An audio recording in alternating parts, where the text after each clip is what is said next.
de yete ya wo afidie so katafofo ayi aba ahoma yi so se kakali gina ho e wo mo press conference ayi no schedule no o makohu asumya hene na o se oni wo mo ebedwene ho na mo de date na ba na ono ne de hie e na waye de wawuo no emre asumya hene na me hobi na ombe kan se ombe se ayi na se enye buo kwan so se de yesi ayi e wo man hene anim nti wo monko ne mo wanka se ne de hie ebi na awu na apostle ebi a ofiri asumya dabi wanka bibi saa onka bibi saa no onka saa so da because enim panin sem se apostle ofiri asumya profin kansere a oye asonani na opapa eye agunani ewo nton clan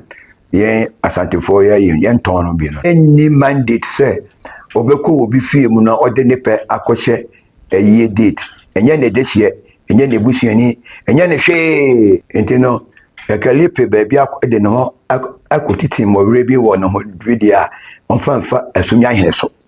enyampa asunyampa ni mfo so motita akire so enye very careful ko ye ma asumya ni bia anka se woko okọ eyi na ne ye individual na ode wo pay den eko